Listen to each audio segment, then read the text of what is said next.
वसमत शहर police station येथे शांतता समितीची बैठक संपन्न। ईदच्या पार्श्वभूमीवर सर्वांनी शांतता राखण्याचे पोलीस निरीक्षक सुधीर वाघ यांचे नागरिकांना आवाहन। गुन्हेगारी कृत्य केल्यास गंभीर परिणामाला सामोरे जावे लागणार। ईदच्या पार्श्वभूमीवर वसमत शहर पोलीस स्टेशन येथे आज दिनांक 19/3/2025 रोजी शांतता समितीच्या बैठकीचे आयोजन करण्यात आले होते। या बैठकीदरम्यान बोलताना वसमत शहर पोलीस ठाण्याचे पोलीस निरीक्षक सुधीर वाघ म्हणाले की ईदच्या पार्श्वभूमीवर शहरामध्ये कायदा व सुव्यवस्था अबाधित राहण्यासाठी आपण सर्वांनी सहकार्य करावे। पुढे बोलताना ते म्हणाले की पोलीस स्टेशनमध्ये तक्रार देण्यासाठी येत असताना मॉब घेऊन येण्याऐवजी मोजक्याच लोकांनी येऊन तक्रार दाखल करावी। मॉब जमा करणं सोपं असतं, पण त्या मॉबला कंट्रोल करणं तेवढं सोपं नसतं। त्यामुळे ईदच्या पार्श्वभूमीवर शहरामध्ये व इतर ठिकाणी कायदा व सुव्यवस्थेचा प्रश्न निर्माण झाल्यास संबंधितांवर गंभीर स्वरूपाचे गुन्हे दाखल करण्यात येईल, असे आवाहन नागरिकांना करण्यात आले आहे। आप जैसे अधिकारी के साथ हम काम कर रहे हैं तो बहुत खुशकिस्मती है कि मैं वसमत शहर की कि मैं आज जो है तो सारे चीज़ों को जान के काम कर रहे हैं। तो मैं हमारे उलमा तो हर नमाज में हर वक्त में कि भाई हमारी एकता अखंडता हम कैसा मिलजुल के रहे, हम हमारी ईद त्यौहार कैसा मिल के मनाएं, यही पैगाम हमारा है। और हमारे सारे मजहब का एक पैगाम ये है कि भाई एकता में अखंडता है। कोई भी मजहब ऐसा नहीं बताता कि भाई लड़के किसी को कुछ हासिल करना है, ये पर्सनल राजकारण बोलो या किसी को उसके ऊपर रोटी से निकाल बोलो, हम सबको मालूम है। तो मैं हमारे सभी नौजवानों की जानिब से, हमारी टीम की जानिब से मैं आपको ऐसा आश्वासन दिलाता हूँ साहब कि जब भी आपको ऐसे मौके पर जरूरत पड़ेगी तो हम जो मौजूद हमारे आजी बाजी नगर से होंगे, नौजवान साथी हैं हमारे, तो ज़रूर आपके साथ शांति बनाने के लिए, एकता के लिए हम हमेशा मदद करेंगे और आपको हमेशा सहकार्य करेंगे। यही आपको इस मीटिंग के बाद आश्वासन देकर मैं अपने दौर पास खत्म करता हूँ। जय हिंद, जय महाराष्ट्र। येऊन सांगण्याची गरज नाही, मी स्वतः त्यामध्ये आग्रह आहे।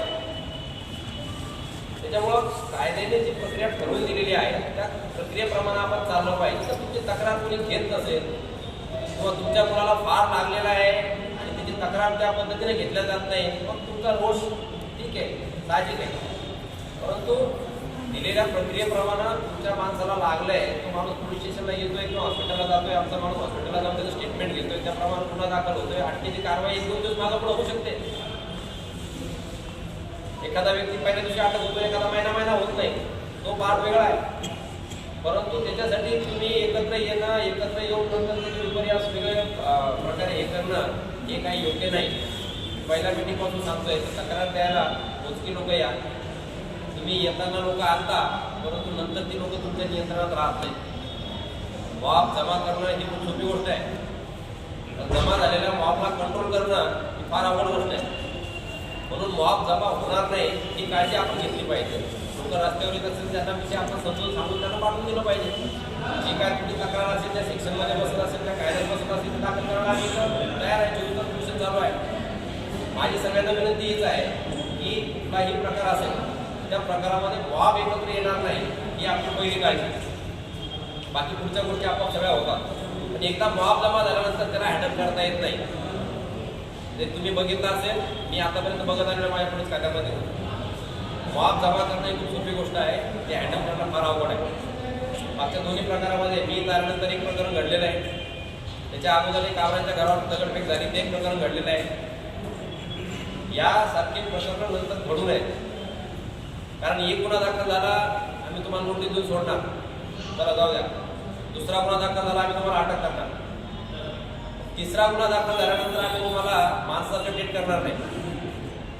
मग तुमच्यावर जेवढ्या काही कारवाई करणं होती, तुम्हाला तडीपार करता येईल, FPDची कारवाई करता येईल, मोकासाठी गुन्हे दाखल करता येईल, सगळ्या गोष्टी पुढे होतील। पहिली चूक असते ती आपण फक्त घालून माफ करू, पण दुसरा गुन्हा असतो त्याला शिक्षा होणार। ही थोडीशी गोष्ट लक्षात घ्या। पहिला गुन्हा दाखल झाला तर आपण समजू शकतो, पण वारंवार जर त्याच गोष्टी परत घडत असतील तर त्याला चूक म्हणता येते। अजाणतेपणे माझ्याकडनं कुठंतरी काय एखादा दगड मारला गेला, मॉबचा सहभागी आहे, मॉब सायकोलॉजी आहे, मॉब करतोय म्हणून मी केलं, मी समजू शकतो। सेकंड टाईम परत तुम्ही त्याच मॉबमध्ये जाणार, परत दगडफेक करणार, त्यावेळेला मात्र आम्ही समजून घेणार। आणि हे तुमच्या शहरासाठी, तुमच्यासाठी आहे, माझ्यासाठी नाही। तुम्हाला पहिले सांगतो, आताही सांगतो, इथून पुढे हे सांगत राहणार की शांतता अबाधित ठेवली तर तुम्ही सुखाने जगणार, आम्ही सुखाने जगणार, सर्व शहर सुखाने जगणार। शहरामध्ये जर कायम तेच वातावरण असेल तर ते मग तेच प्रमाणे राहणार, त्याच्यामध्ये सुधारणा होणार नाही।